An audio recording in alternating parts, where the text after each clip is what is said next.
हरे कृष्णा। सूत जी कहते हैं, महर्षियों, एक समय की बात है। देवादिदेव जगत गुरु भगवान सदाशिव यमुना जी के तट पर बैठे थे। उस समय नारद जी ने उनके चरणों में प्रणाम करके कहा, देवों के देव महादेव, आप सर्वज्ञ जगदीश्वर, भगवत धर्म का तत्व जानने वाले तथा श्री कृष्ण मंत्र का ध्यान रखने वालों में सर्वश्रेष्ठ हैं। देवेश्वर, यदि मैं सुनने का अधिकारी हूँ तो कृपया मुझे वह मंत्र बताइए जो एक बार उच्चारण मात्र करने से मनुष्यों को उत्तम फल प्रदान करता है। यह सुनकर भगवान शिव बोले, महाभाग, तुमने बहुत उत्तम प्रश्न किया है। क्यों ना हो तुम संपूर्ण जगत के हितैषी जो ठहरे। मैं तुम्हें मंत्र चिंतामणि का उपदेश दे रहा हूँ। यद्यपि ये बहुत गोपनीय है तो भी मैं तुमसे उसका वर्णन करूँगा। कृष्ण के 2 मंत्र अत्यंत उत्तम हैं, वह दोनों तुम्हें बताता हूँ। मंत्र चिंतामणि, युगल द्वय और पंचपदी, ये इन दोनों मंत्रों के प्रायवाची नाम हैं। इनमें पहले मंत्र का प्रथम पद है गोपी जन, द्वितीय पद है वल्लभ, तृतीय पद है चरणाम, चतुर्थ पद है शरणम, पंचम पद है प्रपद्य। इस प्रकार यह गोपी जन, वल्लभ, वर्णाम, शरणम, प्रपद्य, ये 5 पदों का है। इसका नाम मंत्र चिंतामणि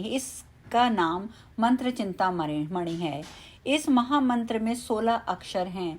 दूसरे मंत्र का स्वरूप इस प्रकार है, नमो गोपी जन।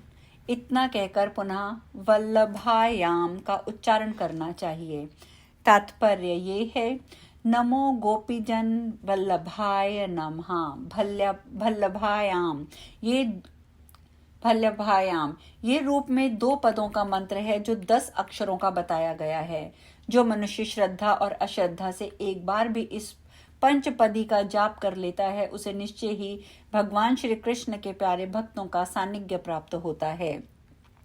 इसमें तनिक भी संदेह नहीं है। इस मंत्र को सिद्ध करने के लिए ना तो पुनरक्षण की अपेक्षा पड़ती है, ना न्यास निधान की क्रम की ही विधि की आवश्यकता है। देश काल क्रम का भी कोई नियम नहीं है और अरि और मित्र आदि के शोधन की भी आवश्यकता नहीं है। मुनीश्वर, ब्राह्मण से लेकर चांडाल तक सभी मनुष्य इस मंत्र के अधिकारी हैं। स्त्रियां, नीच जाति के लोग, जड़, मूक, अंध, पंगु, हूण, किरात, पुलिंद, पुलकस, आभीर, यवन, कंक और खश, पाप योनियों के दम्भी, अहंकारी, पापी, चुगलखोर, गोधाती, ब्रह्मत्यारे, महापातकी, उपपातकी, ज्ञान वैराग्यहीन, श्रवण आदि साधनों से रहित अन्य जितने भी निकृष्ट श्रेणी के लोग हैं, उन सब का इस मंत्र में अधिकार है। मुनिश्रेष्ठ, यदि सर्वेश्वर भगवान श्री कृष्ण में उनकी भक्ति है तो वे सब के सब अधिकारी हैं, अन्यथा नहीं। इसीलिए भगवान में भक्ति न रखने वाले कृतघ्न, मानी, श्रद्धाहीन नास्तिक को इस मंत्र का उपदेश नहीं देना चाहिए। जो सुनना ना चाहता हो तथा जिसके हृदय में गुरु के प्रति सेवा का भाव ना हो, उसे भी ये मंत्र नहीं बताना चाहिए। जो श्री कृष्ण का अनन्य भक्त हो, जिसमें दंभ और लोभ का अभाव हो तथा जो काम और क्रोध से सर्वथा मुक्त हो, उसे यत्न पूर्वक इस मंत्र का उपदेश देना चाहिए। इस मंत्र का ऋषि मैं ही हूँ। वल्लभ श्री कृष्ण इसके देवता हैं। प्रिया सहित भगवान गोविंद के दास्य भाव की प्राप्ति के लिए इसका विनियोग किया जाता है। यह मंत्र एक बार के ही उच्चारण से कृत्यता प्रदान करने वाला है। द्विश्रेष्ठ, अब मैं मंत्र का ध्यान बतलाता हूँ। वृंदावन के भीतर कल्प वृक्ष के मूल भाग में रत्नमय सिंहासन के ऊपर भगवान श्री कृष्ण अपनी प्रिया श्री राधा रानी जी के साथ विराजमान हैं। श्री राधिका जी उनके वाम भाग में बैठी हुई हैं। भगवान का श्री विग्रह मेघ के समान श्याम है। उसके ऊपर पीताम्बर शोभा पा रहा है। उनकी 2 भुजाएं हैं, गले में बनमाला पड़ी हुई है, मस्तक पर मोर पंख का मुकुट शोभा दे रहा है, मुखमंडल करोड़ों चंद्रमाओं की भांति कांतिमान है। वे अपने चंचल नेत्रों को घुमा रहे हैं। उनके कानों के में कनेर पुष्प के आभूषण सुशोभित हैं। ललाट में दोनों ओर चंदन और बीच में कुमकुम बिंदु से तिलक लगाया गया है, जो मंडलाकार जान पड़ता है। दोनों कुंडलों की प्रभा से वे प्रातःकालीन सूर्य के समान तेजस्वी दिखाई दे रहे हैं। उनके कपोल दर्पण की भांति स्वच्छ हैं, जो पसीने की छोटी छोटी बूंदों के कारण बड़े शोभायमान प्रतीत होते हैं। उनके नेत्र प्रिया के मुख पर लगे हुए हैं। उन्होंने लीलावश अपनी भौहों को ऊंची कर लिया है। ऊंची नासिका के अग्रभाग में मोती की बुलक चमक रही है। पके हुए कुंदरू के समान लाल होंठ दांतों का प्रकाश पड़ने से अधिक सुंदर दिखाई देते हैं। केयूर, अबंद, अच्छे अच्छे रत्न मुंदरियों से भुजाओं और हाथों की शोभा बढ़ रही है। वे बाएं हाथ में मुरली तथा दाहिने में कमल लिए हुए हैं। करघनी की प्रभा से शरीर का मध्य भाग जगमगा रहा है। नुपुरों से चरण सुशोभित हो रहे हैं। भगवान क्रीड़ा रस के आवेश से चंचल प्रतीत होते हैं। उनके नेत्र भी चपल हो रहे हैं। वे अपनी प्रियतमा को बारंबार हंसाते हुए स्वयं भी उनके साथ हंस रहे हैं। इस प्रकार श्री राधा के साथ श्री कृष्ण का चिंतन करना चाहिए। तदंतर श्री कृष्ण की सखियों का ध्यान करें। उनकी अवस्था गुण श्री राधा जी के समान है। वे चंवर और पंखी लेकर अपनी स्वामिनी की सेवा में लगी हैं। नारद जी, श्री कृष्ण प्रिय राधा अपनी चैतन्य आदि अंतरंग विभूतियों से इस प्रपंच का गोपन संरक्षण करती हैं, इसीलिए उन्हें गोपी कहते हैं। वे श्री कृष्ण की आराधना में तन्मय होकर राधिका कहलाती हैं। श्री कृष्णमयी होने पर वे परा देवता हैं। पूर्णतः लक्ष्मी स्वरूपा हैं। श्री कृष्ण के आहान का मूर्तिमान स्वरूप होने के कारण मनीषी जन उन्हें हरायदिनी शक्ति कहते हैं।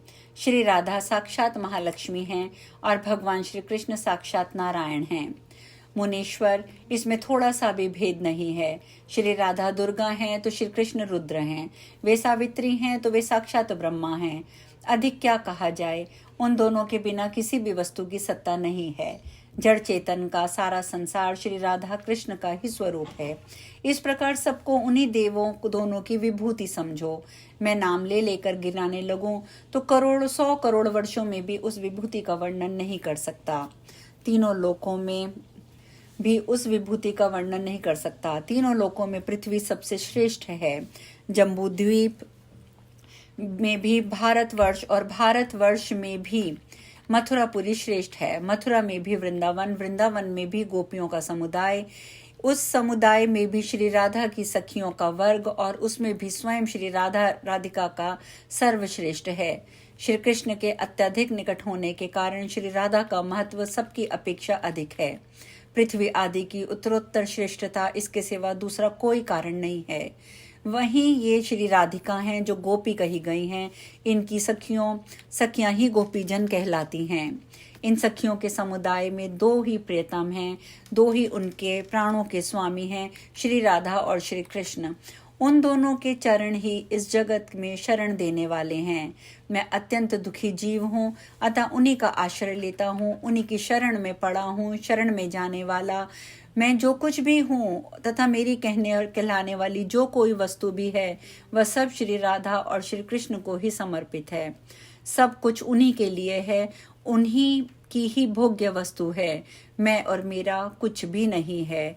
विप्र प्रवर, इस प्रकार मैंने थोड़े में ही श्री गोपी जन बल्लभा चरणाम शरणम प्रपत्त्यदे इस मंत्र के अर्थ का वर्णन किया है।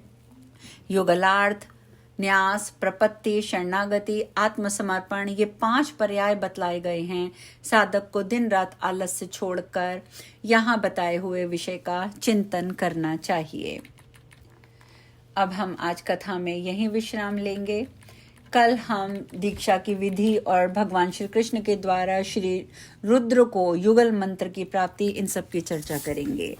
तो आज हम यहीं पे विश्राम लेते हैं। हरे कृष्णा।